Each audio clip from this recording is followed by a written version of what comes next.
My name is Sofia and I am 26 years old. I still remember that day like it was yesterday. The day of my medical school graduation, the day I should have been celebrating the most important milestone of my life.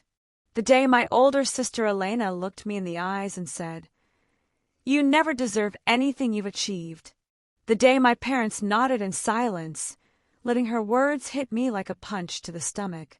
They had no idea that their complicity in years of emotional sabotage was about to be exposed, transforming them from a respectable family to certified criminals. If you've ever worked hard for something only to have it diminished by the people you love most, let me know where you're watching from. Hit that like and subscribe button, and stay for a story about how family jealousy almost destroyed my dreams until the truth destroyed them first. Growing up in the Romano household was like living in a documentary about academic perfection. From the outside, we seemed like the ideal Italian-American family in New Jersey. My father, Marco Romano, was a respected aerospace engineer who worked for NASA. My mother, Giulia, was a literature professor at the local university. And then there was Elena, my sister who was 4 years older, the family prodigy. Elena was everything my parents had always dreamed of in a daughter. At 8 years old, she was reading at a college level. At 12, she had already skipped 2 grades. At 16, she was accepted to Harvard with a full scholarship. At 22, she had completed her doctorate in neurosurgery and seemed destined to become one of the brightest minds in her field. And then there was me, Sofia, the normal daughter, the child who had to study for hours to achieve grades that Elena reached effortlessly, the little girl who constantly heard, "Why can't you be more like your sister? Sofia has her qualities," my mother would say to relatives during family gatherings, with that tone that implied they were still trying to figure out what those qualities were. Not everyone can be a genius like Elena. My father was more direct in his disappointment. "Intelligence skips a generation," he would joke, looking at me with what I thought was paternal affection but now recognized as poorly disguised pity. During my childhood, every success of mine was automatically compared to Elena's achievements at the same age. When I won the middle school science fair, my mother said, "Elena had already published an article in a scientific journal when she was your age." When I was accepted to college with a partial scholarship, my father commented, "Well, at least we won't have to pay for everything. Elena saved us much more." But what I didn't understand then was that Elena was actively orchestrating my failure. I remember my senior year of high school when I was studying for the SAT test. I had created a detailed study plan with flashcards and colored notes that I kept in my desk. The week before the exam, all my materials disappeared. I searched everywhere, panicking. Elena helped me look for them, feigning concern. "Are you sure you didn't take them to school?" she would ask, touching my shoulder with false solidarity. I found them 3 days after the exam in her closet, while looking for a shirt to borrow. When I confronted her, she laughed. "Oh, I had taken them to help my friend Jessica. She had forgotten she had to take the SAT. I didn't think you still needed them." My parents believed her explanation without question. My SAT score was disastrous, and I had to settle for a state university instead of the prestigious schools I had dreamed of. College was my salvation. For the first time in my life, I was away from the constant comparison with Elena. I could simply be Sofia, not Elena Romano's less brilliant sister. I chose medicine, partly because I genuinely loved the idea of helping people, but also because I wanted to prove that I too could excel in a scientific field. The first years were difficult. I didn't have Elena's privileged preparation, but I had something she didn't possess: pure determination and the ability to connect emotionally with patients. Slowly, I began to shine. My grades improved. Professors started to notice me. During my 3rd year, I was selected for a prestigious research program in pediatric oncology. For the first time in my life, I was emerging from Elena's shadow. But every time I returned home for holidays, the old pattern resumed.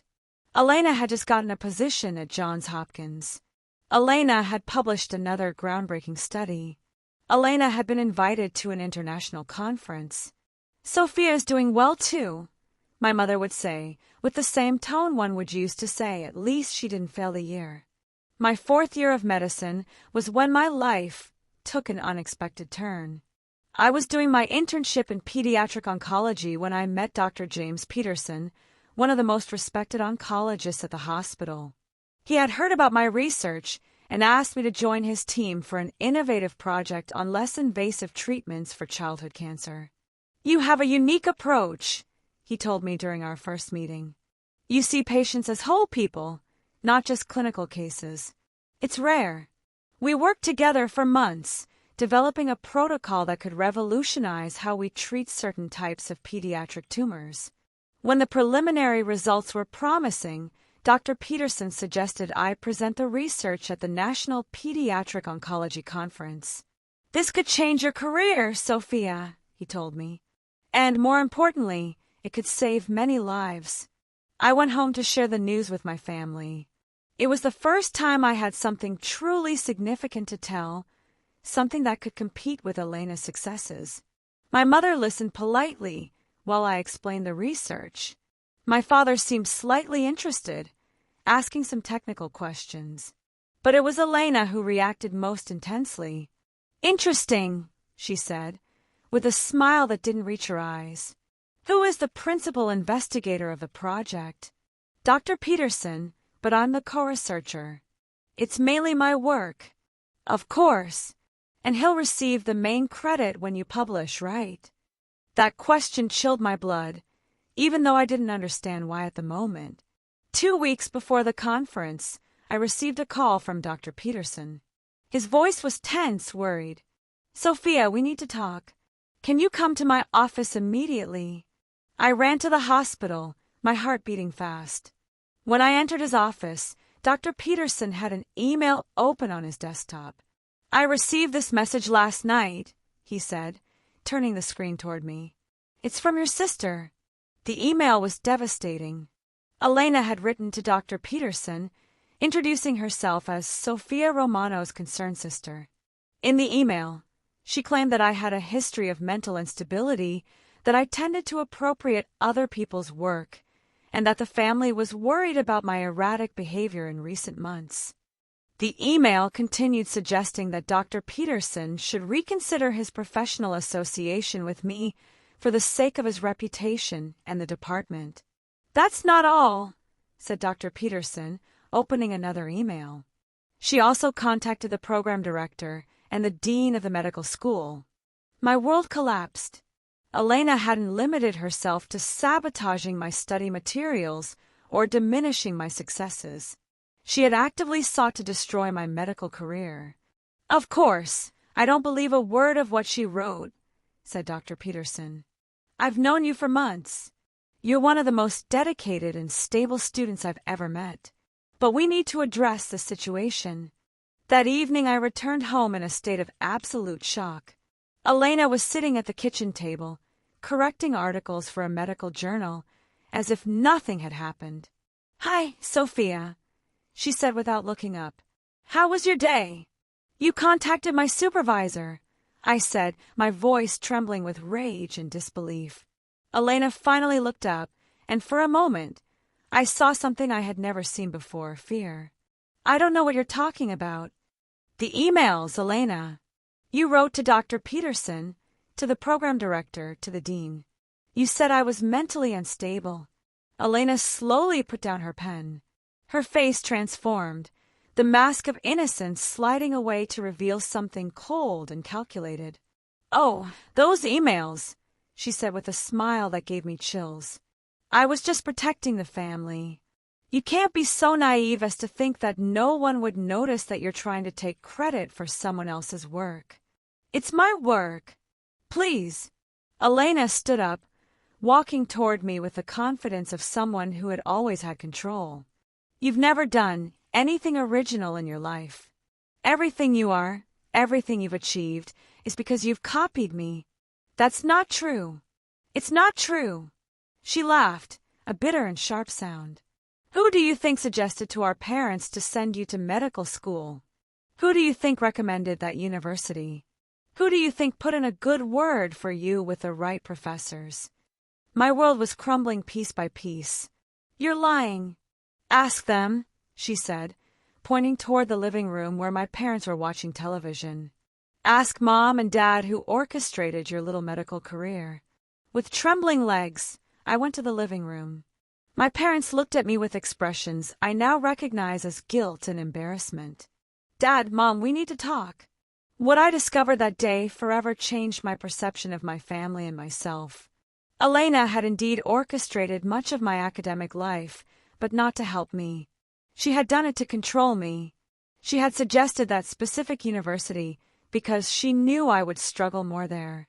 She had recommended certain professors because they were the ones least likely to help struggling students. She had even influenced my choice of medicine, knowing it would always be compared to her success in neurosurgery. We thought she was trying to help you, my mother said weakly. Elena always said she wanted to make sure you had the best opportunities. But did you know about the email she sent? The silence that followed was more eloquent than any words. Elena was worried, my father finally said. She said you were becoming too ambitious, that you were risking embarrassing yourself. She wanted to protect you. Protect me? She tried to destroy my career. Sofia, don't be so dramatic, Elena intervened, having approached the living room door. I was trying to save you from a bigger failure down the road. That night, sleepless in my bed, I began to connect all the pieces. Elena had never wanted to help me. She had wanted to control me, to make sure I never became good enough to threaten her position as the family brilliant one. Every sabotage, every diminishment, every helpful suggestion had been part of an elaborate plan to keep me in the position of inferior sister, dependent on her favors and approval. But this time she had made a mistake. She had left digital traces. The day of my graduation arrived 3 weeks later. Despite Elena's efforts, Dr. Peterson and the university had investigated her accusations and found them completely unfounded. In fact, Elena's behavior had raised serious ethical questions. The ceremony was held on a perfect May Day. I wore my cap and gown with a pride I had never felt before.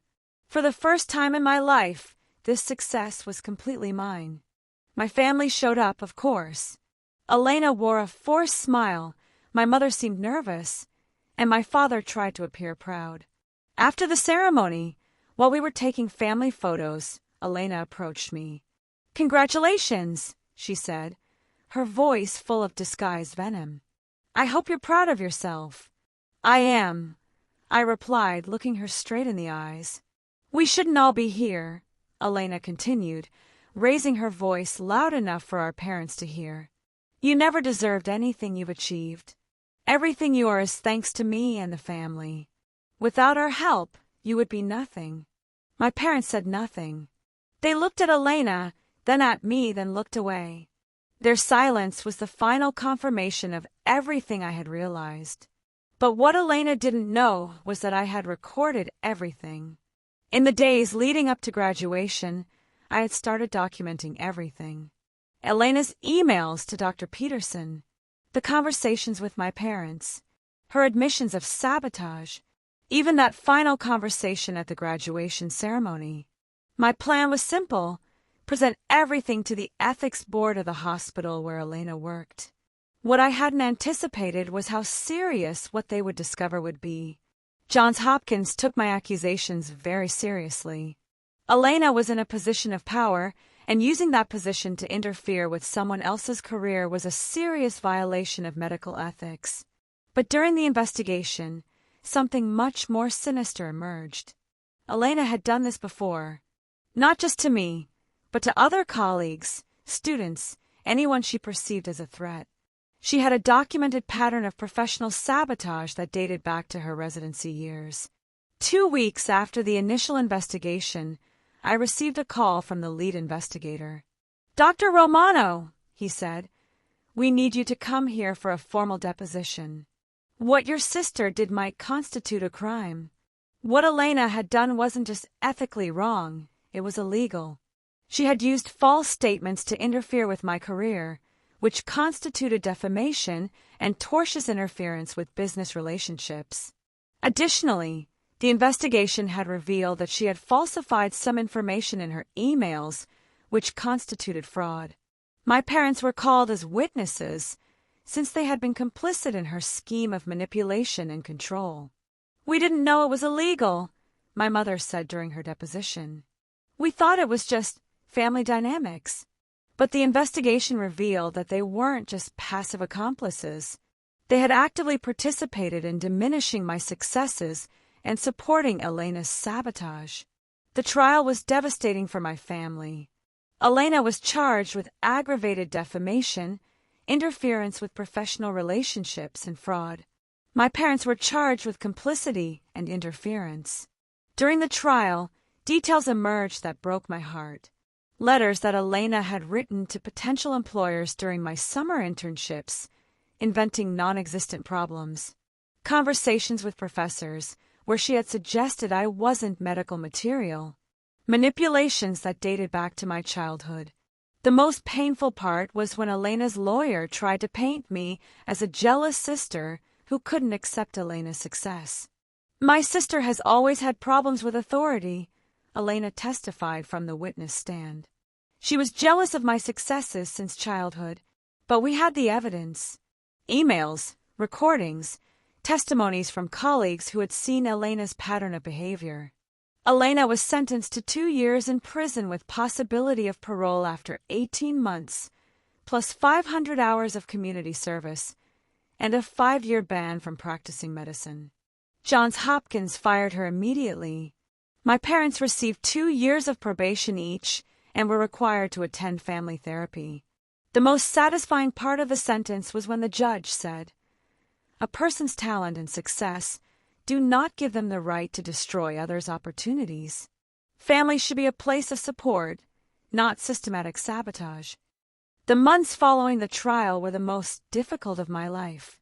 Losing family, even a toxic family, is deep trauma. But for the first time in my life, I was completely free to be myself. I started therapy with Dr. Sarah Chun, a psychologist specialized in family abuse and relational trauma. "What you experienced is called inverse parentification," she explained during one of our first sessions. "Instead of taking care of you, your family made you responsible for maintaining your sister's fragile ego. But how did I not notice? Because it was normal for you. It's the only family dynamic you've ever known." Slowly, I began to deconstruct years of manipulation and gaslighting. I began to see my successes for what they really were, mine, earned through hard work and determination, despite the sabotage, not thanks to the family help. Dr. Peterson offered me a permanent position on his research team. Our research on less invasive treatments for pediatric cancer was published in one of the world's most prestigious medical journals, with my name as first author. "You've done something extraordinary," Dr. Peterson told me the day of publication. "Not just in research, but in how you handled this entire situation. You showed integrity when it would have been easy to give up." 6 months after the sentencing, I received an offer from Boston Children's Hospital to direct their new experimental pediatric oncology program. It was the job of my dreams, and I had gotten it completely on my own. During this period of professional growth, I met Marcus, a colleague psychiatrist who worked with traumatized children. Our professional friendship gradually developed into something deeper. At first, I was scared of the idea of trusting someone. I confessed to him one evening during a walk in the park. "My family taught me that people you love will hurt you." "Not all families are like that," he replied gently. "And not all men are like the male members of your family who let you down." Marcus was right. With him, I learned what it meant to have a relationship based on mutual respect, genuine support, and love that celebrates each other's successes instead of sabotaging them. 18 months after the sentencing, I received a letter from Elena from prison. It was 3 pages long, written in her precise handwriting that I remembered from childhood. "Dear Sophia," it began, "I've had a lot of time to think about what I did. The therapy here has helped me understand how deeply I hurt you." The letter continued with what seemed like a sincere attempt to apologize. Elena acknowledged that she had sabotaged my life for years, driven by her fear of no longer being special if I also succeeded. "I'm not asking for forgiveness," she wrote at the end.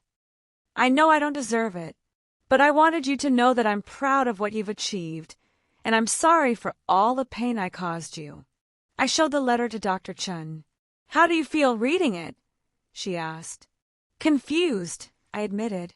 "Part of me wants to believe she's sincere, but part of me wonders if this is just another manipulation attempt." "Both reactions are valid," said Dr. Chun. "You don't have to decide right now whether to forgive her or not. Forgiveness, if it comes, must be for your benefit, not hers." I decided not to respond to the letter, at least not for now. I needed more time to process everything that had happened. My parents attempted to contact me multiple times during the year following the trial. My mother called me every few weeks, leaving voicemails laden with guilt. "Sophia, dear, we know we were wrong. We want to make amends. You're our baby." My father wrote me a long and detailed email trying to explain their actions. We genuinely believed we were doing what was best for both daughters. Elena had convinced us that her methods were to protect you, but in their mandatory family therapy, it emerged that they knew exactly what they were doing.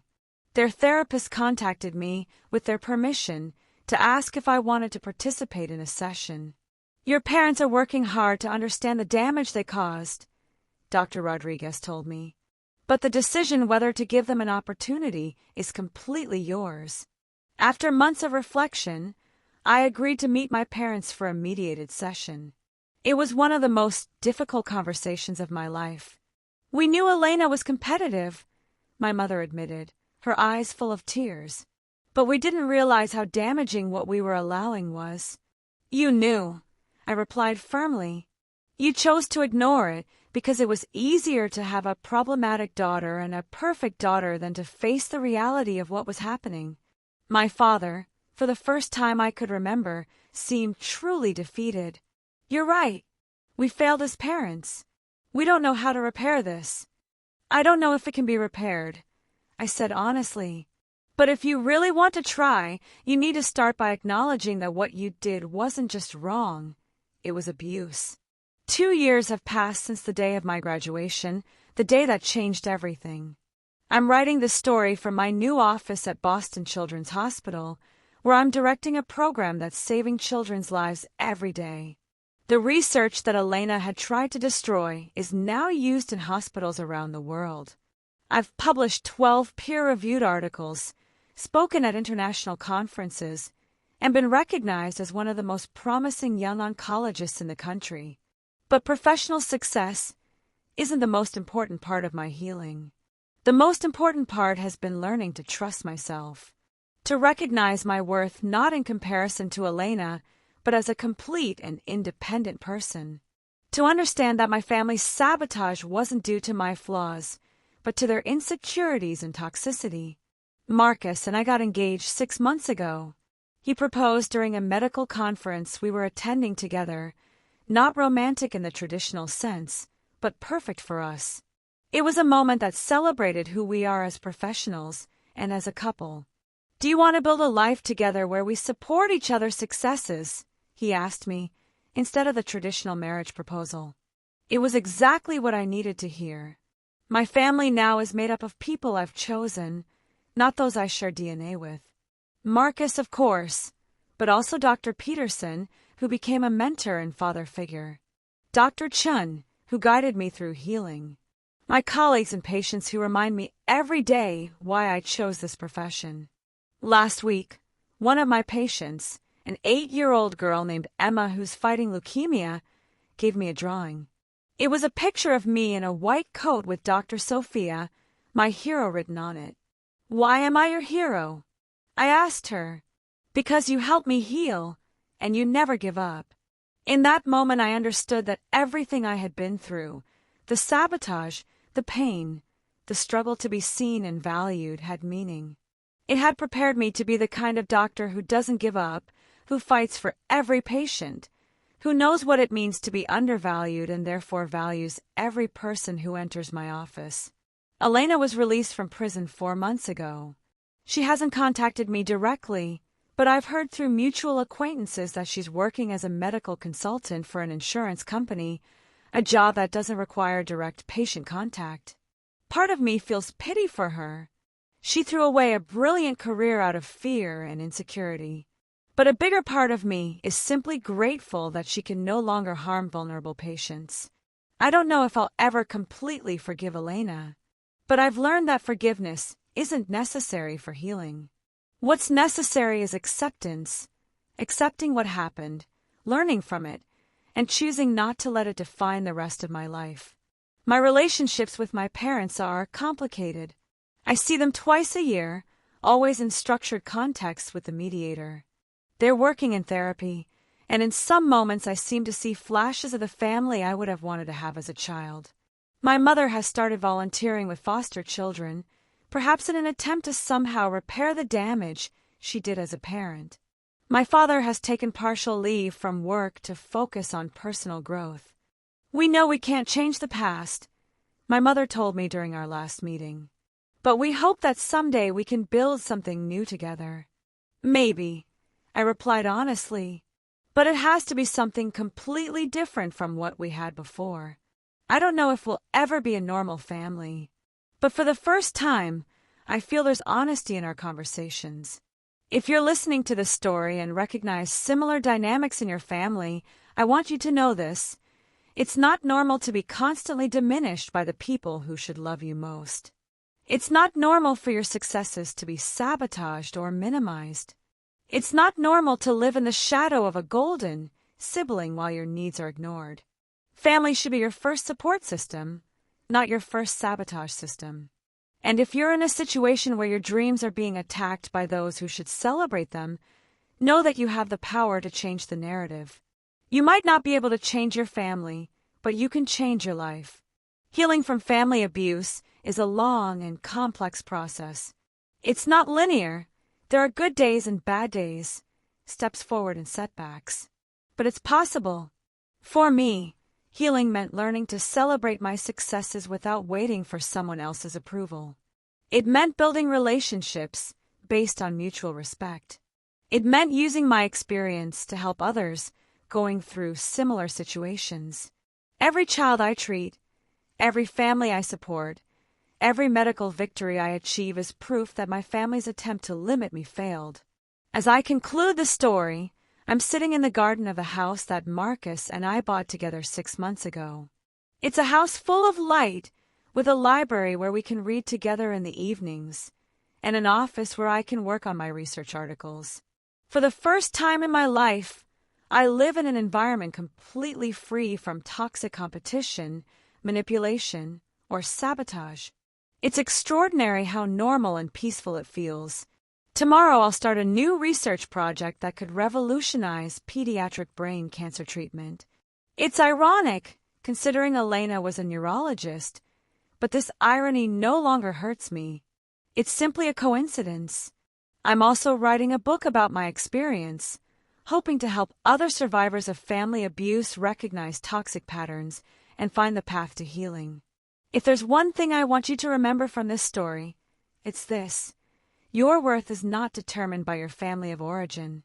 If they were unable to see your light, the problem is theirs, not yours.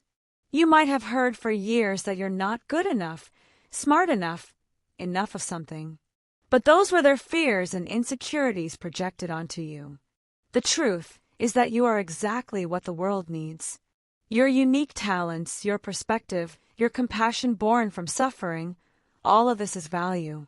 And when you finally break free from the chains of toxic family, you'll discover that you can fly higher than you ever imagined. If this story resonated with you, if you recognize similar patterns in your life, I want to encourage you to seek help. Therapy literally saved my life. It gave me the tools to recognize abuse, establish healthy boundaries, and build authentic relationships. Have you ever experienced family sabotage?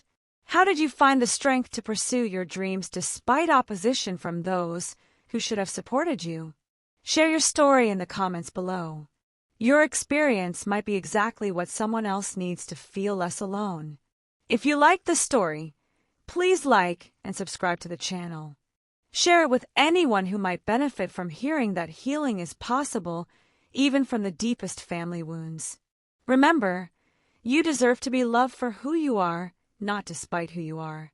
You deserve to be celebrated, not sabotaged. And you deserve a family, whether biological or chosen, that supports you in your highest moments, not one that tries to tear you down. Healing is possible. Freedom is possible. And a bright future is waiting for you. Thank you for listening to my story. I hope it gave you hope